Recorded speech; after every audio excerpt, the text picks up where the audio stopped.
OG versus Gaimin Gladiators. This is going to be a nice, juicy game brought to you by Cinderin in the blue shirt, Suns fan in very casual clothing as always. Welcome, everybody. This is going to be really hype. I am excited to see OG with Tomato as their carry. For now, he's a temporary addition to the team. We'll see if he ends up being permanent, if things go well. So far, so good. Can I just say that tune was a banger? I feel like we could have just kept that one going during the game. Would have been great. Oh, nice bushwhack. That bushwhack's a banger as well. Oh. Both wards are expired now. Yeah. But yeah, OG off to a pretty hot start in this early stages of DreamLeague. They're 3-1. Meanwhile, Gaimin towards the bottom of the group, 1-3. They got to get their shit together here pretty soon, Cinderman. Yep. Yesterday wasn't exactly the best day for Gaimin. They've made some pretty strong adjustments, I want to say, in this draft compared to the two that we got to cast yesterday. So it does look like they're really trying to find the solution. Oh, Tofu is very low. Yeah, he gets off a bushwhack. He had already used his fairy fire. Looks like, oh, the howl. Down he goes. First blood for Seb. You don't see that every day. First blood from that ability. In case you're confused as a viewer, it's called Wave of Terror. I always do this. I say Howl of Terror. It used to be, though. Okay, to be fair. It's like 10 years ago. It doesn't matter, okay? Doesn't matter. All good. I still say Windrunner. Worth mentioning, though, about this Venge, one of the hot supports of Bedboom Dacha got quite nerfed, especially in the damage of Wave of Terror. It went from 85 to 60 on level 1. Still, I think this hero is going to be a great choice. It's very flexible. The aura is always nice. We've talked about in the past how the changes to swap makes the hero a lot more flexible in fights. It's just a matter of if you can get through the laning stage. I genuinely think this is one of the best supports in the game, even after these nerfs. So if they're taking advantage, which it feels like to me when they see this Magnus, they're like, okay, this offlaner is not a true bully hero. We can probably play a little bit of a weaker 5 with our Naga. I don't mind. I think it's going to look good here.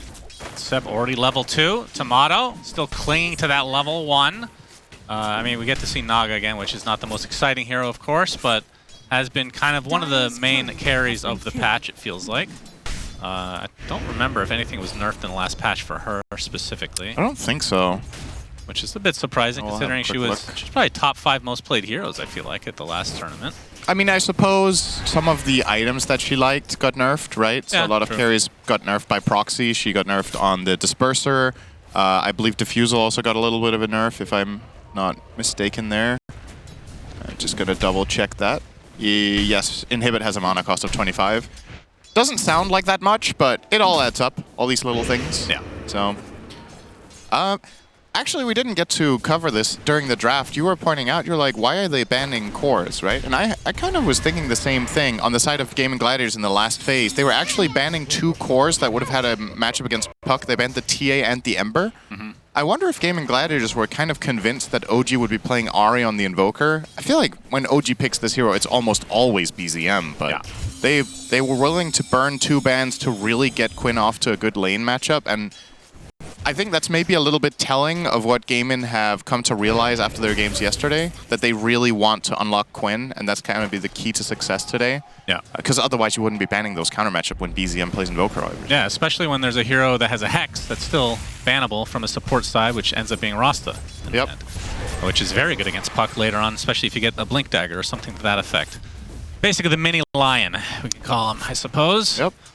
But yeah, early on, I mean, the mid lane, relatively even, 16-4 versus the 14-4, so nothing really to write home about. Whisper getting gone on, though. He's in the, what are we calling this path? We need to come up with a name for it. The bridge. Nah, it's not good enough. We'll think of something. That'll be first priority here.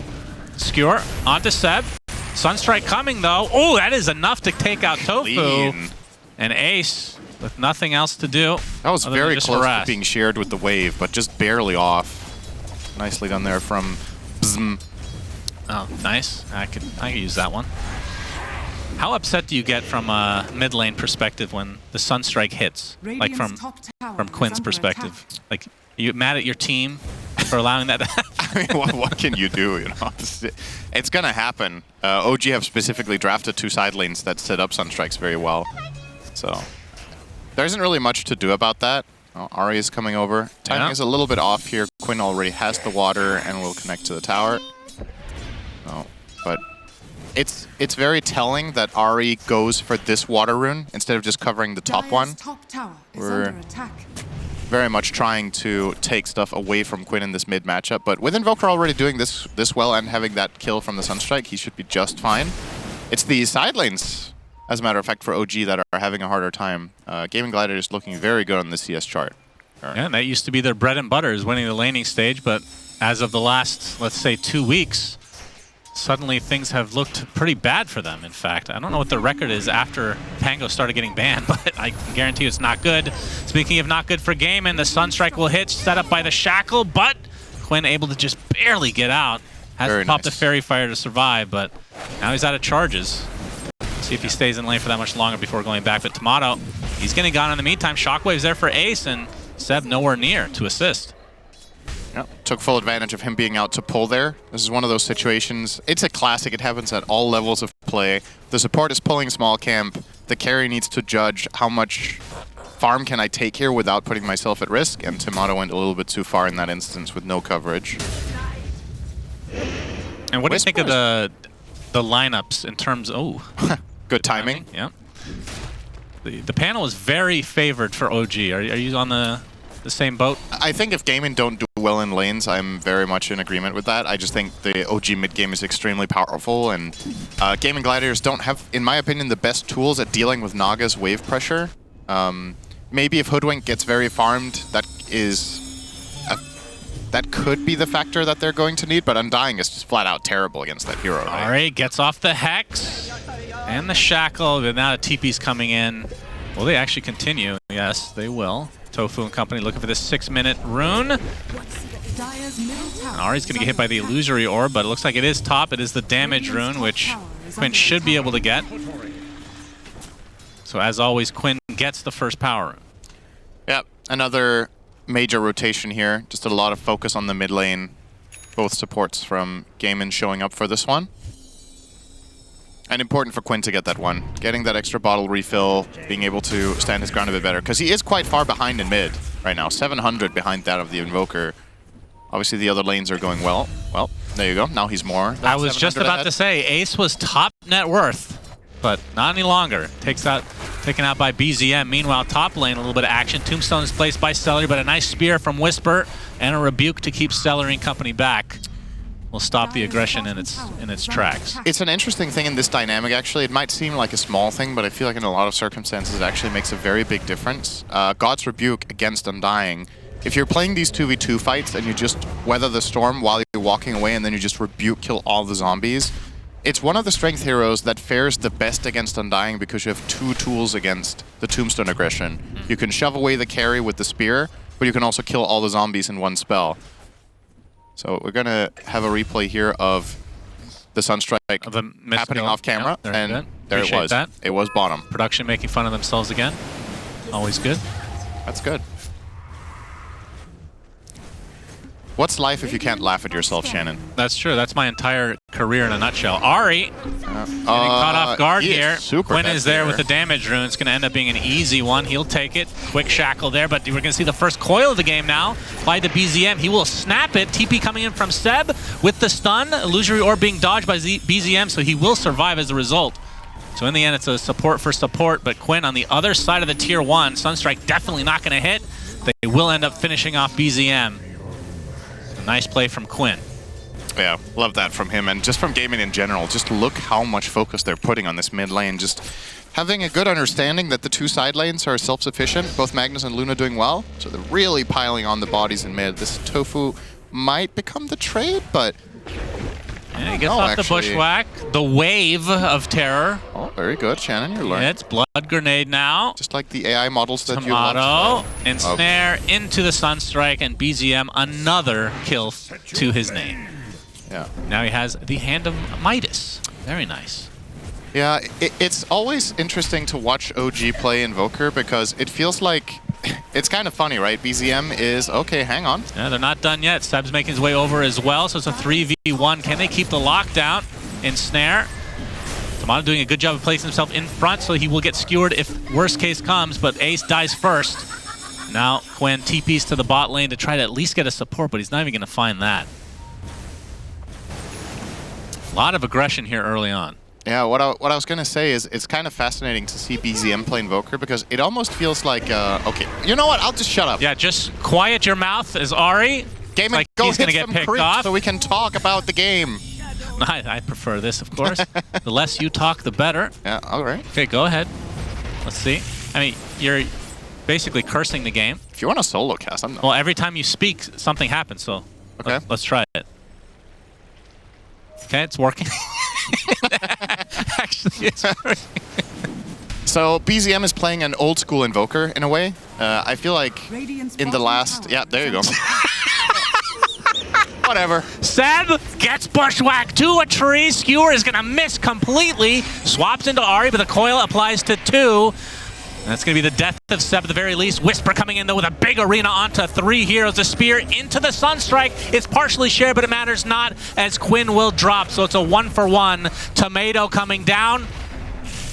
What? Meatball, I mean. We're struggling to death.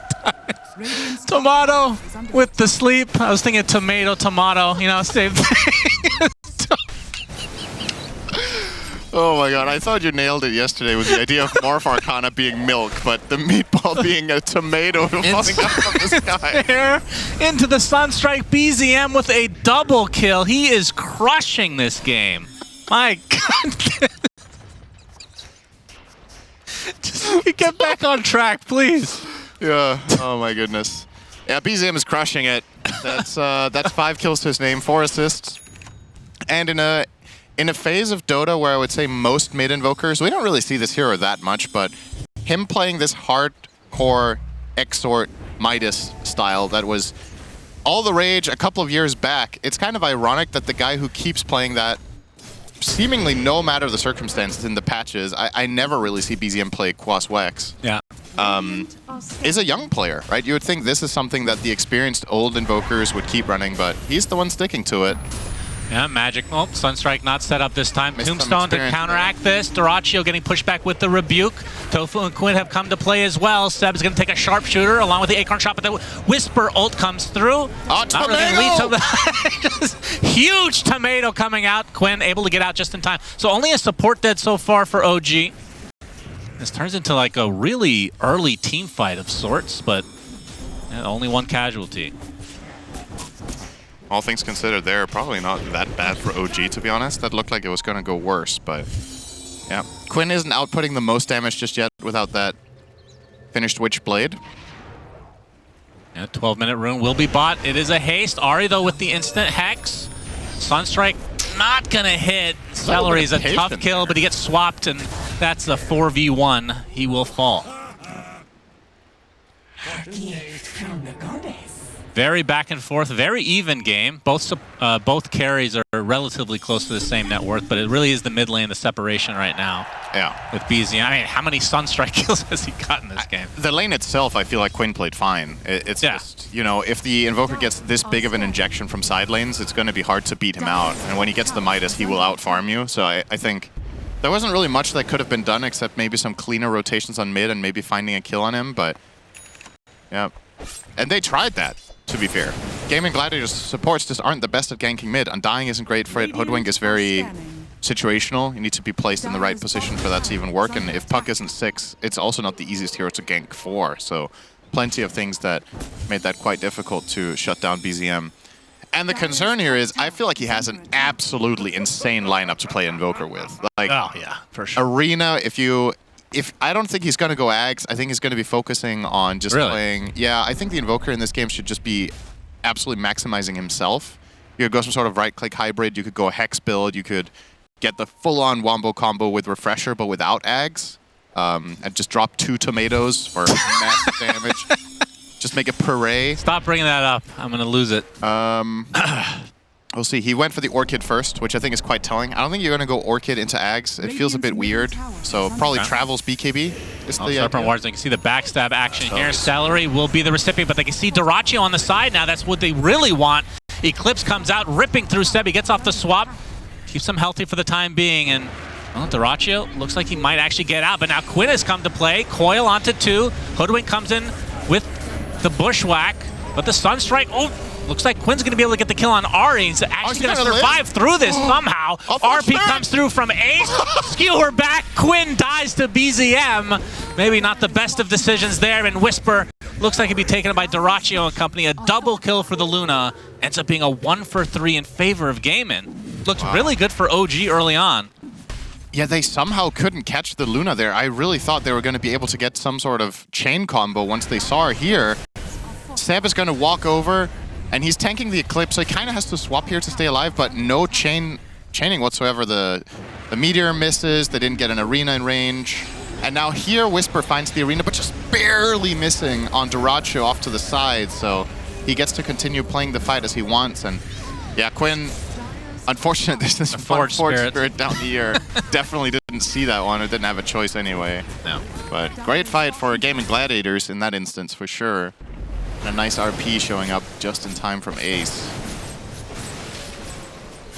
Won't be long before the double Orchids come out for OG, though. That will be a concern for Quinn. He has to itemize against it. There's no way around it. Well, back to the Invoker discussion. Why is it we've seen less Exort Invokers lately? Because it feels like ever since the change to status bars, I feel like it makes it easier to execute these Sunstrike combinations. Yeah. But we've been seeing less and less of it. I think it's possible that it's one of those things where the pacing of the game changes over time, right? I'm with you. I feel like in theory the Exort Invoker should actually be quite good this patch with the pacing of games going a bit longer and you can build up. I think one of the reasons he fell off for a while was that the mid-roll was starting to be extremely impactful around the map and just making tons of moves. And if you're playing Exort Invoker and you're mainly sitting mid-farming and you can't match the rotations of, say, a Pango, then that guy's going to crush your side lanes and you're just a farming mid, right? If you go Quas Wex, you can match that tempo, but then your scaling isn't the same. So, but in this game, you know, they specifically drafted for it. They made sure that he gets to be involved and have that impact. Sunstrike does tons of damage nowadays, so if you just have the stuns in the side lanes and the right combinations, I'm a fan. I hope we get to see it more. It's also a really entertaining hero. Yeah, for sure. Looks like Dyrachyo and the rest of the Gaimin will... Well, actually, there will be a Fortify coming out from OG, so it looks like they may want to defend this. And Dyrachyo... We've seen Lunas kind of just go AFK for 30 minutes until they're maximized on farm, but he gets involved pretty early. He's had the propensity to do that on many heroes. There's Ari, Smoke will pop, Tofu able to get out though. Whisper looking for a connection. Has the Yules and not Blink built. Yules, insane item against Mag, of course. If you are well prepared, you can pre-Yule him before the Blink Skewer. Also a nice way for them to solve the Hoodwink problem. Just Yule her into Spear, or Yule to set up your Arena if you want. There's plenty of plays. Tomato, getting some info. Nothing will come of it though. We'll stop them farming Ancients. If they own this triangle, OG are going to be pretty happy. It's a big part of Luna's acceleration. We're showing the names here. Thank you. It's called Chaos Meteor. No one calls it that. I think that's what they're trying to tell you. No one calls it that. Imagine they opened that menu and it just said tomato. They just made a custom graphic for you. Yeah, next time. Next time. Quinn looking for an opening. Gaimin are grouped up. They're amalgamated, some would say. Full smoke now. As Whisper making his retreat. He's a tough target though, because if he gets opened by Coil Silence, he can just Yules himself and then Arena. Right. So... Dyrachyo inching forward towards the enemy triangle. This is a dangerous move. Gonna find Ari. Oh, he gets the instant Hex. He will be cleaned up shortly after. Very little effort to take out that pesky Shadow Shaman. It's one of those moves that you don't truly feel very good about making if you don't have a lot of intel, because you're invading enemy territory without vision, and if they somehow read that and they're in position, that could have been very bad. But if you get the first jump, you get that kill, you really want to open up some area for Luna. So now with this, they get access to the top half of the map again. And you see Duracho will get to work. Still not top net worth, though. That belongs to the Invoker. Yeah, that's been that kind of game for BZM. Obviously has the Hannah Midas. I mean, that's the other thing. You don't really, I mean, oh, you're going to see the RP. Actually, speaking of BZM, big caster curse from Cinderin, of course. Taken out into Whisper, though. I mean, they should be able to get the kill on Tofu, but it is just a support in trade of your core, essentially, your mid. Yeah, the Invoker kill's really big. Biggest hero on the map was off to the side farming on his own some and got killed by 2 heroes only, so it wasn't even that big of a rotation for Gaimin, and they're going to turn it into a top tower as well. Very good 2 minutes from them here, getting that invasion kill onto Ahri, transforming it into top farm for Luna, the kill on Invoker and a tower. All of that in very short succession, so nicely done. Still, for me, this game is largely going to come down to what kind of impact can Timato find, right? Because Naga's been relatively quiet, now has the Orchid. This is when Naga sometimes starts terrorizing supports around the map. The targets in this game are very, very good for Naga. But if Gaimin can still manage to shove out the waves while not leaving themselves too vulnerable, I do see a way that they can handle that pressure. And I guess it's worth mentioning, this is kind of a rarity. Ahri bottom net worth in the game. Yeah, it's a bit concerning on the Shadow Shaman. This is a very item-reliant support position 4, and he's been having a pretty rough game. He almost has his blink. If they get Tormy, that's 1,400 in his bank, so 50-50. I'm wondering if there's a case to be made in a game like this for going BKB and no dagger, actually. If he considered that. Well, we saw blink and. Yeah, he went dagger first yesterday's save. It's just, if you get the dagger, you have this blink hex catch, which is obviously amazing, but you're kind of killing yourself in the process. If you go for the BKB, the only thing that's truly stopping you is either Luna's right clicks or an RP. So you could technically, if you have any other hero setting you up, the guaranteed shackle can be very powerful. Wow, this is a very slow Tormentor kill. We'll get it, but... Tofu gets his boomerang. Yep. And OG are going to take this opportunity to invade and steal a Wisdom Rune. Yep, pretty good timing. Great read from Gaimin to not be there, as a matter of fact. With any heroes, they would have just lost a bonus hero in the process. There's the blink from Whisper now. There's a lead. Still, this is a very, very even game. I mean, if it goes to extreme late game, I mean, this is a Naga game, so we can actually talk about that realistically. Do you have one lineup that you like on paper more? I think one of the things that really defines a lot of late games is who has displacement spells, but both teams have that. So there's both there's the swap and the skewer, which makes it difficult to push high ground. I feel like Naga in a lot of games does eventually fall off, and the Luna matchup, like BSJ pointed out, is way less one-sided than it used to be. So I don't really have a true late-game favorite necessarily. I would say in this point in time, I really like OG's chances in the coming 10 minutes, especially now that they have an Aegis on the Invoker. But Gaimin have done a pretty good job at not giving them any major opportunities. So if they keep dancing around the map like this and farming up their Luna, I think they're A-okay. It feels like a lot of these smokes haven't really come to fruition for either team. Yeah, they're reading the map very well. Very disciplined and yeah, reading everything quite well indeed. Ahri doesn't even have Ether Shock, by the way. Is that normal to not get a couple levels to farm? I mean, it's part of the reason he's as low as he is. It would obviously be better with Ether Shock, but it is a very big part of the moves for Shaman. These skill points are amazing now compared to what they used to be, right? Both Shackle and Hex are... If you haven't played Dota for 3 years, you come back, I'm going to play my old favorite hero, Shadow Shaman. You're going to be like, holy shit, my hero's good. You know? Shackle and Hex have just been buffed so much that I think this is a completely viable build. You do see him take the other Shock point. Wait, was that just because he got level 11? He took the talent before it, right? I think he did, yeah. So yeah. So Seb gets the shard instead, so that's the double magic missile.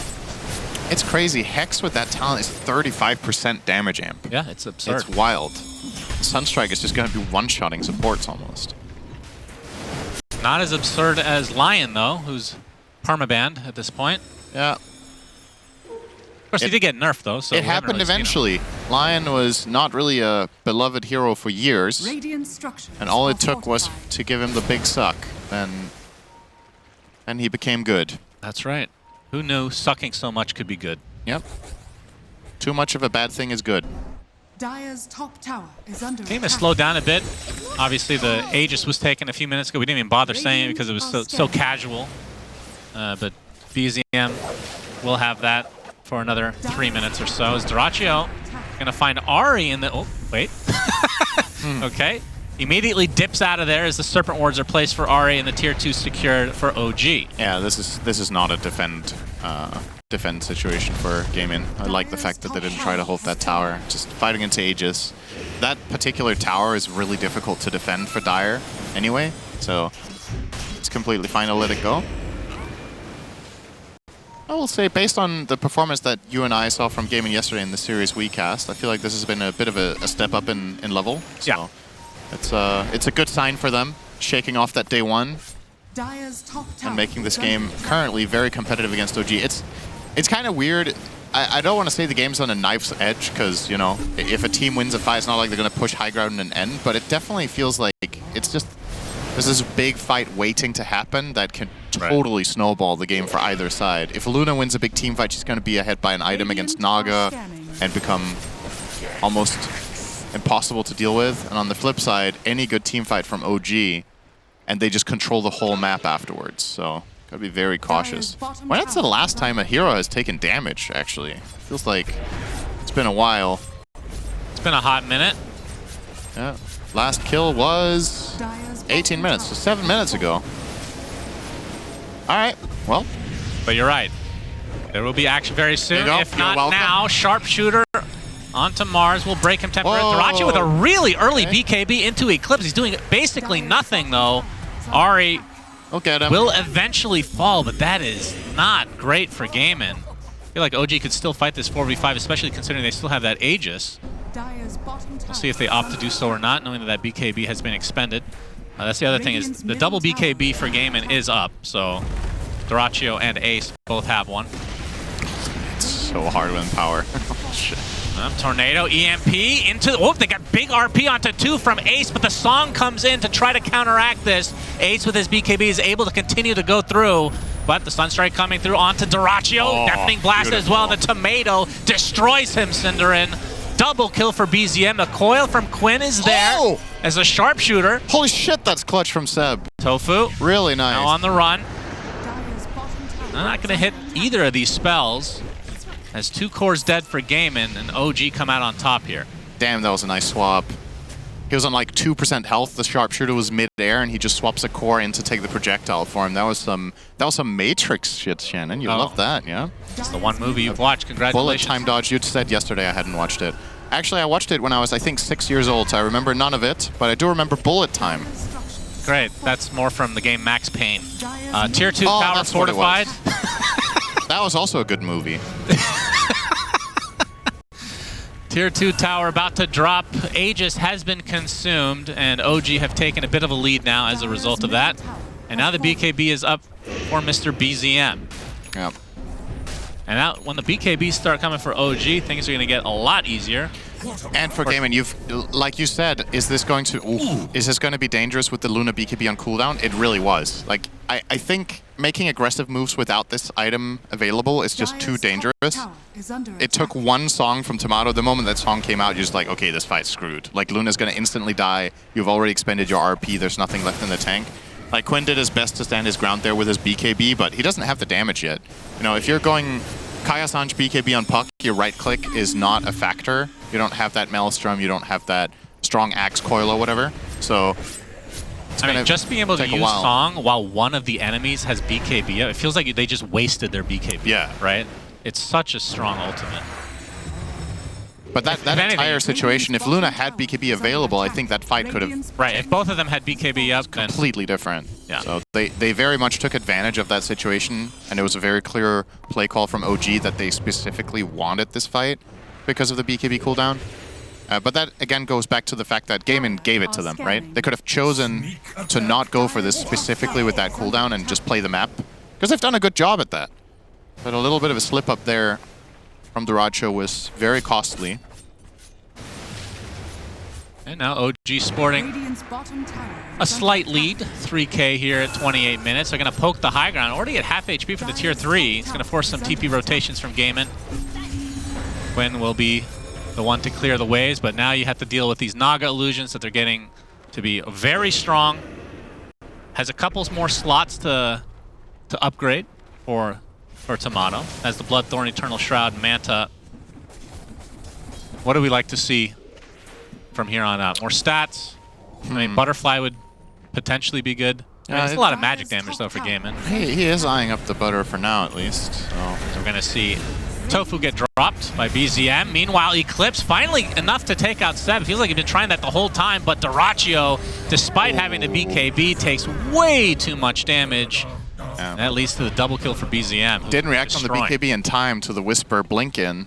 So just got speared to the arena walls, and yeah, Whisper played that combo perfectly. He went for the spear first and then formed the arena afterwards. If he places the arena first, I think Dyrachyo will react in time, so... I feel like 80% of the moonbeams from the Eclipse have been on Seb this game.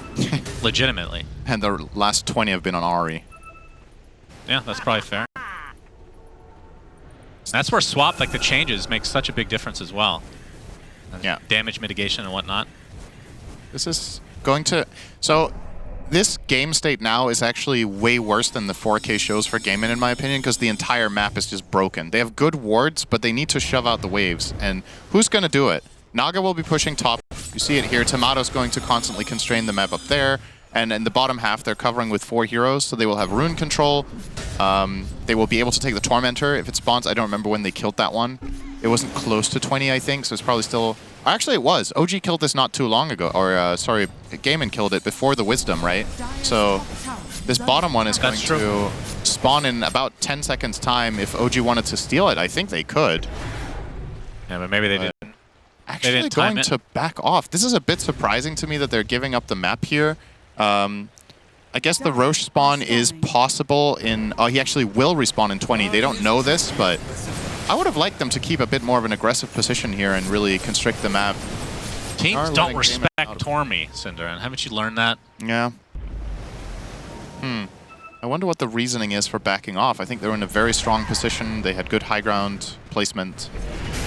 Their heroes are good defensively, but... They just don't want Ahri to have his shard yet. Poor guy. Yeah. Now they're going to head on top. If Gaimin Gaimin could actually just kill Roche now, if they randomly run in there. That's true.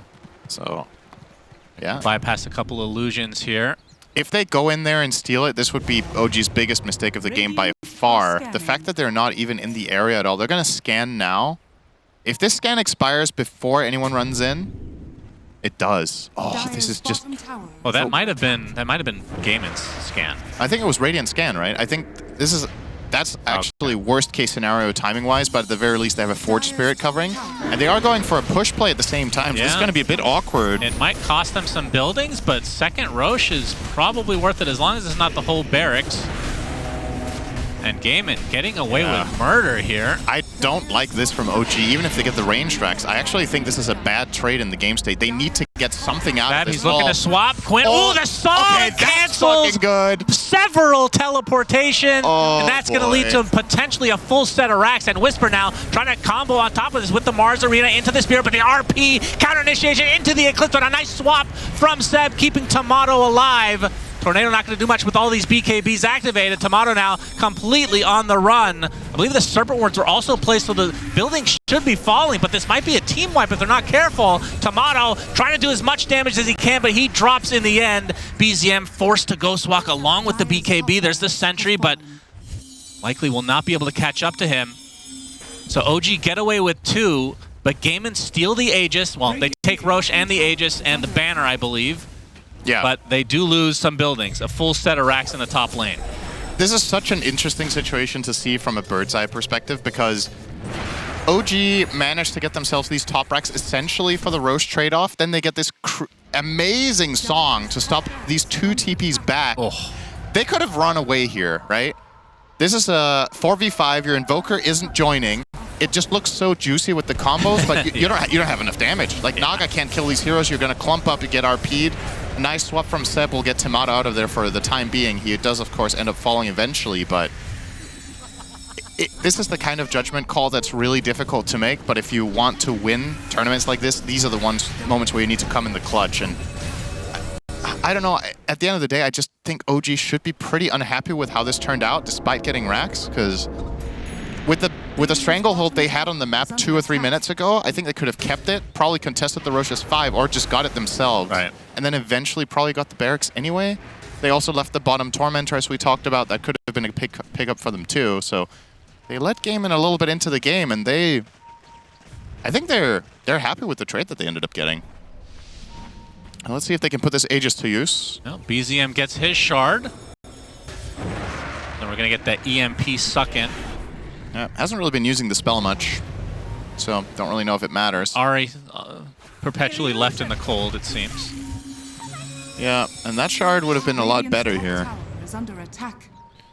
Starting to plan for the BKB. He bought a Glimmer as a gap item between Dagger and BKB, which is interesting to see that mindset. As we said yesterday when we saw Save play the Shaman, he went BKB straight after Dagger, but he was also having a better game. What's the banner? So. Why am I even bringing this up? I don't see the banner in anyone's inventory.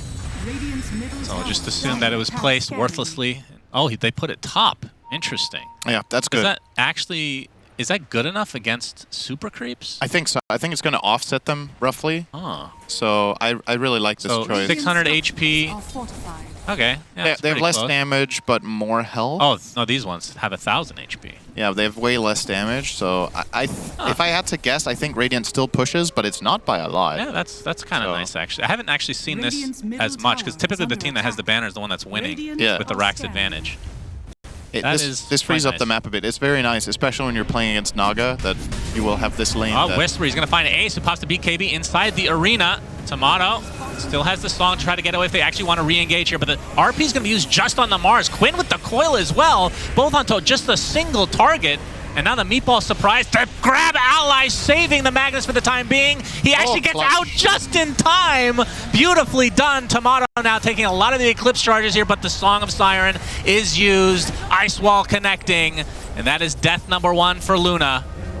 Gonna spawn right on top of a spear and Ice Wall into the Sunstrike. Down goes Dyrachyo. Does have his buyback intact, but that is a big fight for OG, and they could have gotten Magnus. That was as close as it gets. Because you have to exit the tombstone before it dies, or else you get stunned. And he came out with 1 tick available, and then blinked away.